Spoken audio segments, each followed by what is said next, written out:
Ladies and gentlemen, thank you for being with us again today.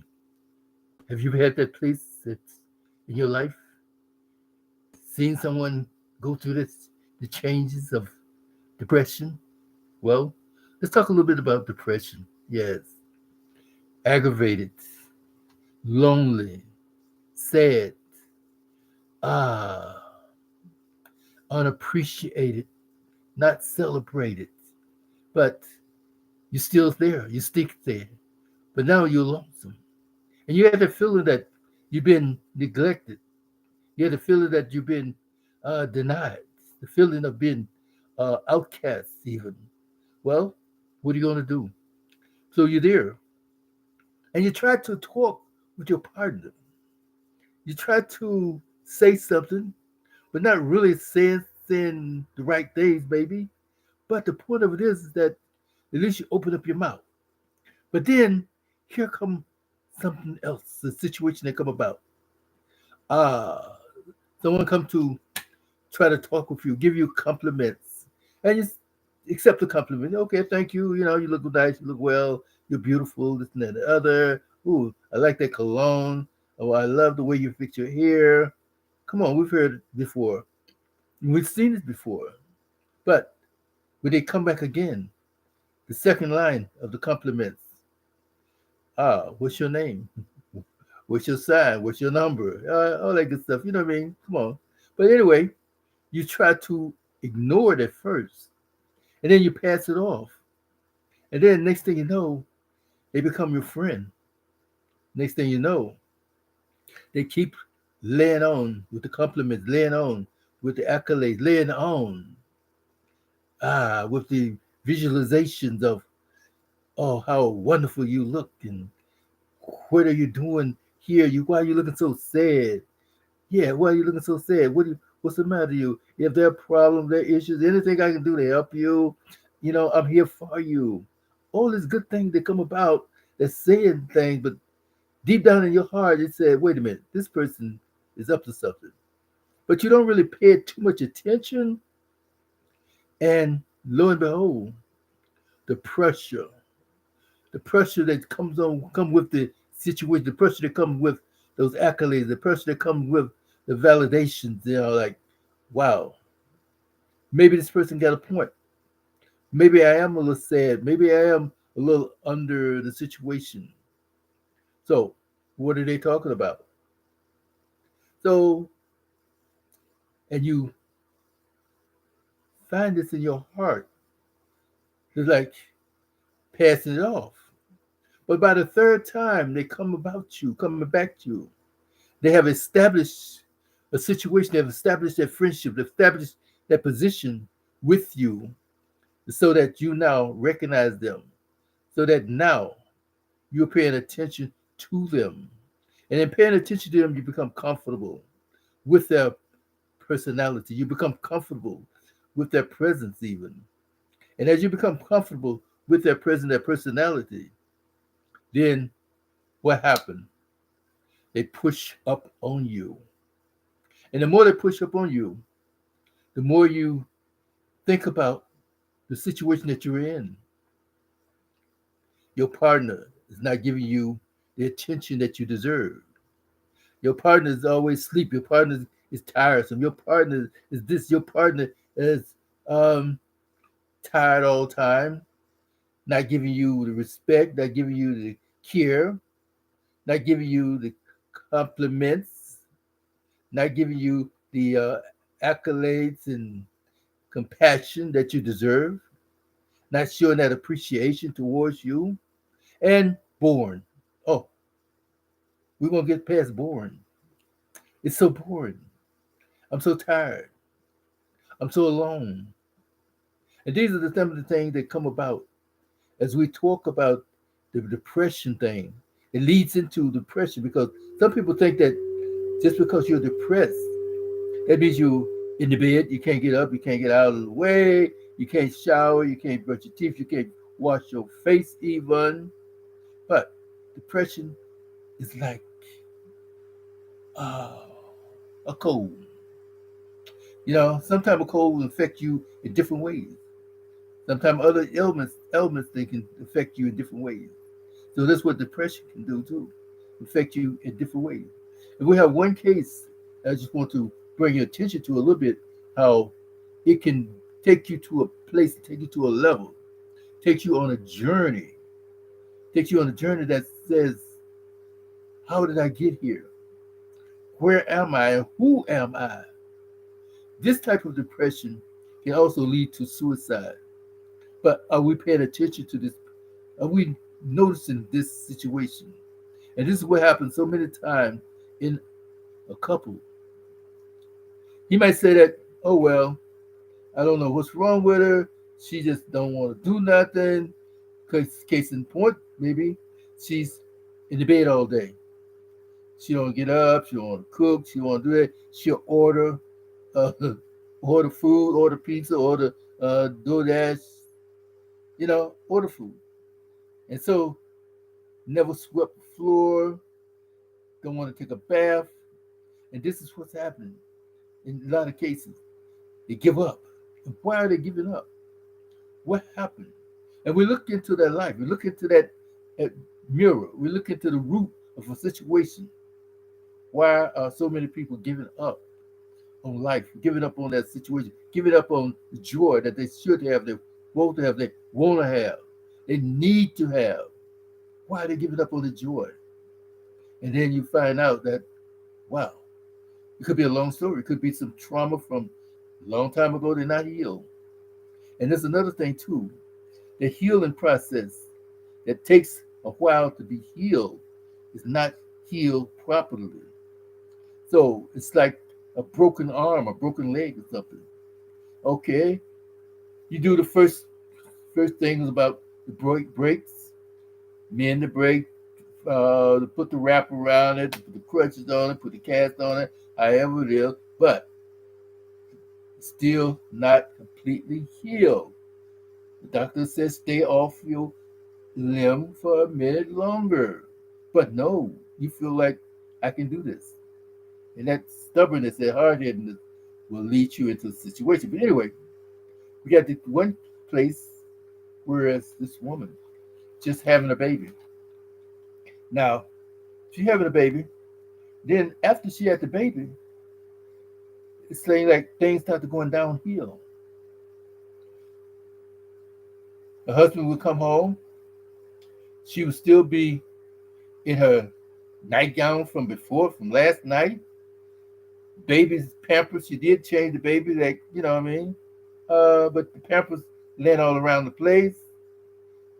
Pampers like used, unused, whatever. She don't know how it got that way. So she said, well, I'm tired. Always tired. But then later on it progresses even lower and deeper to the place where she stopped taking care of her body. She don't brush her teeth. She don't comb her hair. She don't wash her face. She's not even cooking. She just existed. So now the husband feels that, wow, my wife is not taking care of herself. He tried to talk with her and then find out that, well, not really finding out anything, but, you know, come to the conclusion that my wife is just losing it. And I don't really want to be around her because she smells, all right? Well, you don't take care of your hygiene, you're going to have a little odor. Not a little bit, sometimes a lot. So he don't really want to have intimacy with her, but he stay away from her. So what we're trying to do is understand and let these men know that this is not a good thing. She has, how you say, regressed into a state of mind that she has now become the baby. She has now become a little child. And people do that. People do that all the time. It's like when you become an elderly person sometimes. Your mind go back sometimes to the childhood. And they can't really think to function right. They lose memory and a whole lot of things. I'm like, whoa, please help me here. You know what I mean? So, you lose the memory, you lose this and that, the other anyway. So she is now losing the value of her emotion, the value of her mindset. And this is what happens a few times and so many times, not really much as we think is happening, but it is happening. A rare situation, but it's going on and going forward. So now, I'm trying to help the husband, help your wife, pay attention to her, show her love, show her compassion, show her empathy, show her caring. She's now getting to be in a child's state of mind. Give her that comfort, give her that motivation, inspiration to be a woman. Because we understand that most women today, not today, but even before, they were always trained to be a mother. Yes, trained to be a mother. So in that training to be a mother, what do we do? What did we do? Give a doll to a little girl that not even 3 years old, 2 years old. This is your baby. In the mind, this is your baby. You take care of your baby. Now, this little girl just barely walking good, can't even talk. You have to need an interpreter to conversate with her. She is putting the pamper on her baby. She's feeding her little baby. She's preparing herself for motherhood. And we ain't catching it. We did not catch it for a long, long, long, long time. We're not training them to be a wife. We're not training them to be a woman. We're not training them to be nothing but a mommy. And the first thing, when she gets to be 12, 13 years old, and start to feeling herself, feeling this and feeling that, and you old picture yourself by smelling herself because of certain situation going on, now she's frisky. Don't you get pregnant? Don't you get pregnant? Are you explaining to her? Are you talking to them? Are you explaining to them? So this is what happened now when you're grown up. You're grown up, and now she's missing a lot of things in life that she needed to know from before. She's missing that place that she needed that stability. She needed that enforcement, that motivation, she needed the inspiration. She needed the structure and support from the family, from a father and a mother. But usually time the father's not home. She's been messed over, played with, molested, uh, raped sometime, a lot of time, too many times. And then the guys that she's talking to now, it seems like only thing they want to do is get next to her to do a certain thing, certain situation. So now as she's grown now, and now she's been pushed up on, talked to, given those compliments that she was given before, that when she was a teenager or even a little before. Oh well, she's cute, she's pretty, she's wonderful. How do I look? Oh, you look beautiful. You this, you that. Oh, you're gonna be a killer. You just this. You gonna hurt some man hard. You gonna this. Oh, wow, it goes to her head as far as that goes. So now she's been complimented in that way, that area, and as a compliment, she's feeling something already because her body, her emotions, her gene, her biological system, it starts to work, is working. So now she's not explaining, not understanding exactly what's going on until she started to get that experience.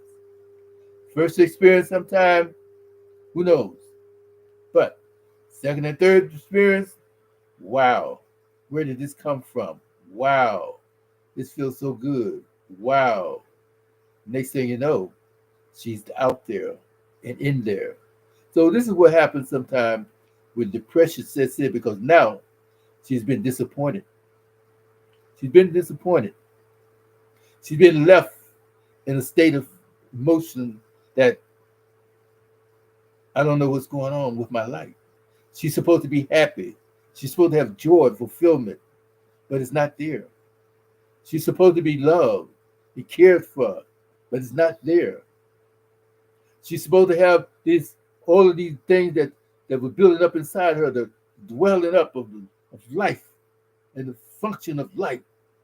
It's not happening because she's left stranded. She's been neglected. So now she's lonesome and lonely. Her husband said that, oh, I love you, and she heard the vows until death do us part, with goodness and sickness and health and all that other good stuff. And now take this vow. So she heard the vows, she heard them, and she heard the commitment. But here it is now. Her biological clock is ticking. Her body is moving to a certain place where she can't really contain and sustain the power to overcome the feelings. Here come here come the situation. Hey, how you doing? You look so good. Mm, mm, mm. So she's receiving this with a different ear. Well, she don't want to tell her husband. She don't want to tell her friends, her family, nothing like that. So she holds it within. She's not even praying about it because this is not her character, because she wasn't really that holy in church even. But then again, she could have been in the church, high and mighty and praising and all that good stuff. But when that feeling started hitting her upside the head, things started moving in a different direction. We all know that. And so we don't want to face that challenge. We don't want to face that fact that this is what's going on, what happened. So the next thing you know, she falls for the okie doke. She's now in the situation, but she don't want to be in that situation until afterward she started to get adjusted to it. There are some people that came into that situation ready and rocking and rolling, and I can say the biological thermometer is up past 99 degrees, so it's comfortable for them. But then the majority of them that says, I'm lonesome, I need, I want, I desire, I feel neglected, I feel rejected, I feel frustrated, agitated, I feel unwanted, I feel used, but they shut down in their conversation. So now it's all internal. So now when she get busted, oh yeah, she get busted. They say cheetah busters. All right now. So she was busted. So the person that's supposed to be in love with her, her husband even, the one that says, "Will you marry me?" Now he doesn't want to have anything to do with her. You don't really want to talk to her, and she's like, "I'm sorry, but hey, you should have thought about that before you open that door. You should have thought about that before you made that situation happen." But in the meantime, where's the forgiveness? Where's the relationship? Where's this going? So now it's almost like one of the things that happens is that godless sorrow brings out a repentance. When you're sorry that you did something. And we run into that too. We run into that every so often about how I had no intention of going there, doing that. And it happened a couple of times. I tried to cut it off, cut it loose, but the person kept pressuring me. And then finally, I got away from that. And here I am telling you about it. And then what happened? What does the husband say? I don't think I can trust you. I know I can't trust you. I don't want to be bothered with you. But she's already hurting. But nobody's listening to her. So now she's double hurting. So this is what we're trying to get through to each and every one. Those people who are in the relationship coaching, relationship training, marriage counselors, bring these things up to the point where is when you talking to these people, when you saying these things, let them know about all of these things that can happen, about what's going on in their life, what can happen in their life. Tell them about the situation where it may not be your fault at first, but the weakness. We ain't gonna talk about the weakness. So the guy said, the husband says that, oh well, I can't trust you. I don't want to be bothered with you. I don't want to. But he's not looking in the mirror. He's not looking in the mirror. That's when he was in a situation when blood rushes to a certain place. that he was in an embarrassing situation where he have to have something, have to do something, and then go somewhere. But he didn't talk about that. Well, wrong is wrong, bad is bad, good is good, and good can get better. But bad don't have to stay bad all the time. So we have to bring this thing to the place where let's start the conversation. Let's open up the dialogue. Let's show wisdom. Let's show love. Let's show grace and peace. Let's show that harmony of togetherness. Let us now show each other that we can live together, live in harmony, live in peace. So this is why we want to come today and any other day to talk about these things, because we're talking about how we love each other. We always going to be there for you. But when the rock hit the window pane, the window breaks. The window breaks. Or either you have the strong resilience window, and that rock is still going to leave a little mark, a little scratch. But now I'm so perfect. My house is so perfect. I don't even want to scratch on my window, even though you threw a rock, a brick into it, and it scratched. No, I have to change the whole window pane. Why would you change the whole window pane? Wash the window. Clean the window so it can sparkle. Enjoy the window. Enjoy life. So she made a mistake, and it's not really a mistake. She made a bad decision. But you wasn't there to watch her. You wasn't there to cover her. You wasn't there to protect her.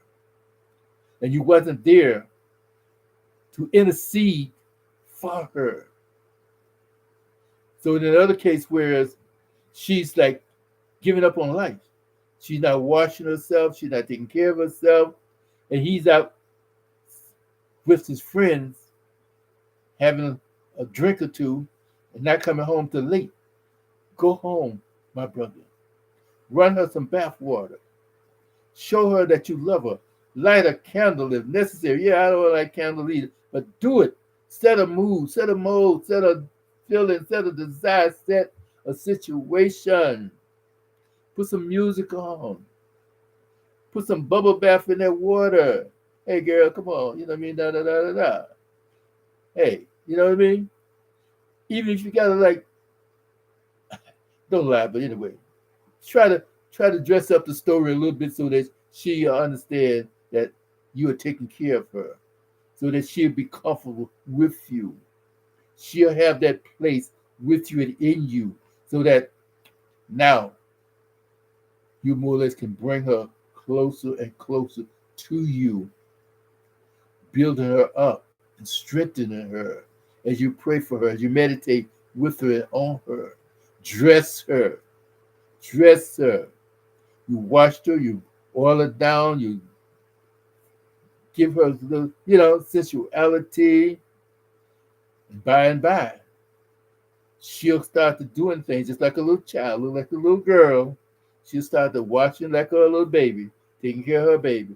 And then make for sure you take care of the child also. Keep that house clean. She'll get there, but be patient with her. Show her that compassion by all means.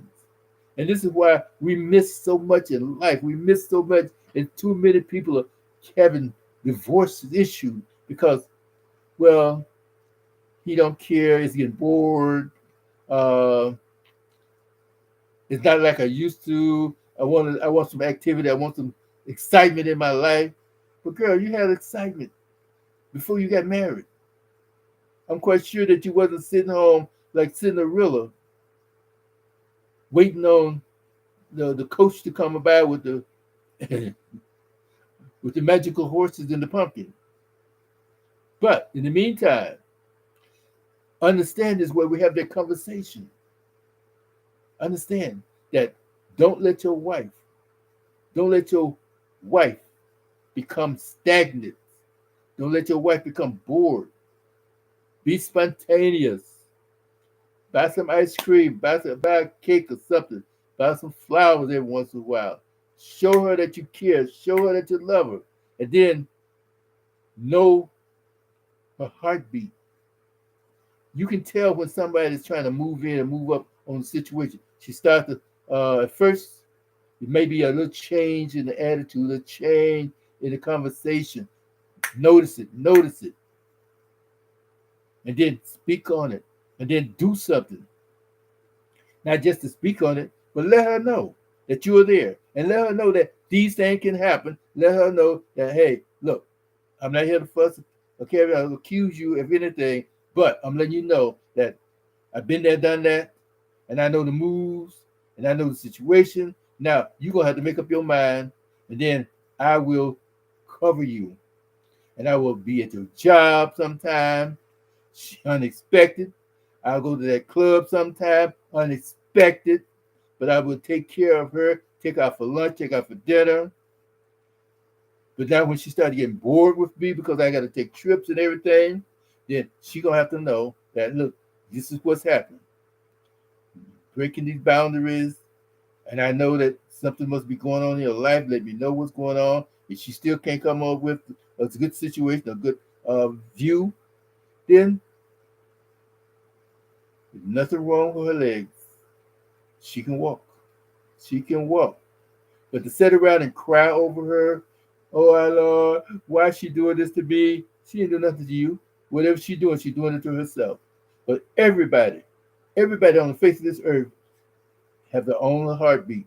Everybody on the face of this earth have their own little fingerprint. Everybody on the face of this earth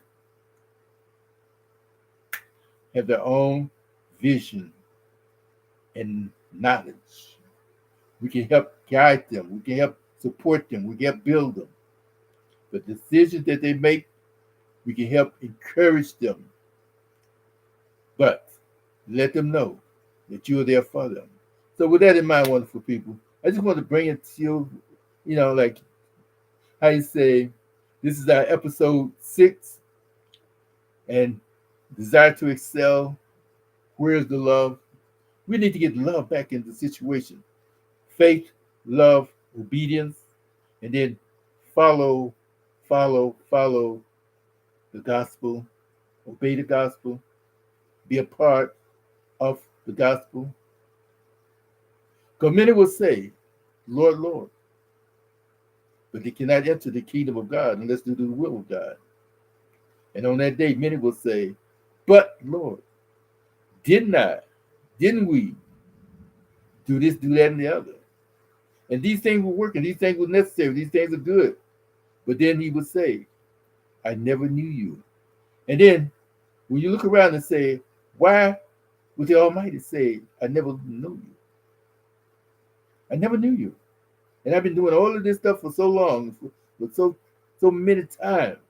But then you remember, he says, if you can prophesy, if you can give yourself to be dedicated, burn, whatever, and you don't have love,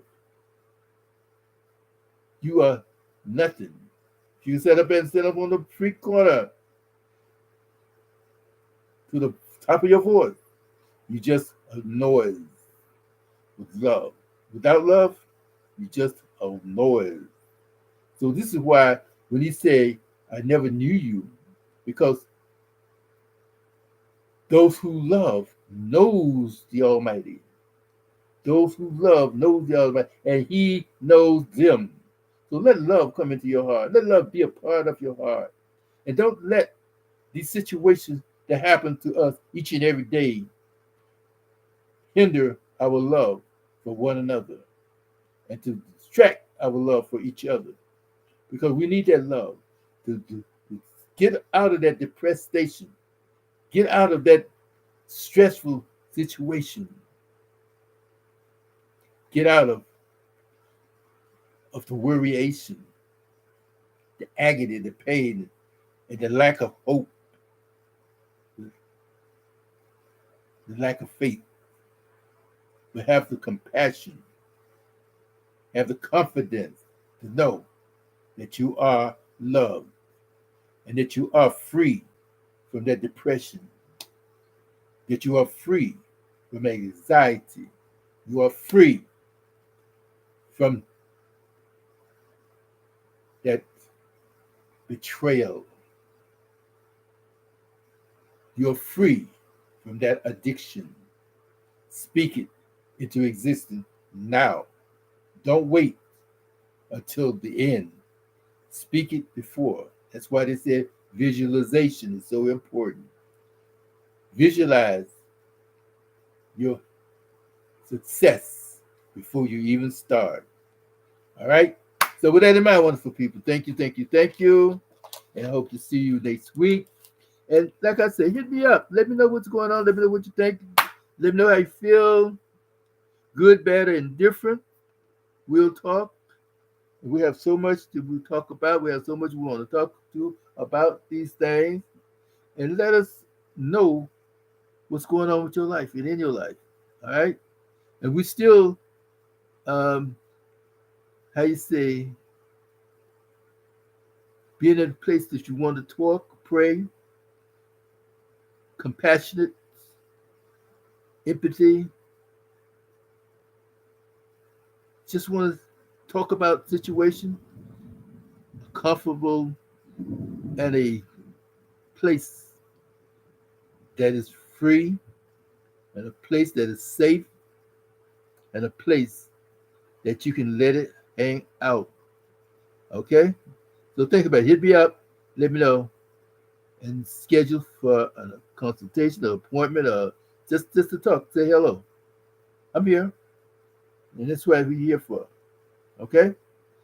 Be blessed, be blessed, be blessed, and also be loved because I love you. Bye now.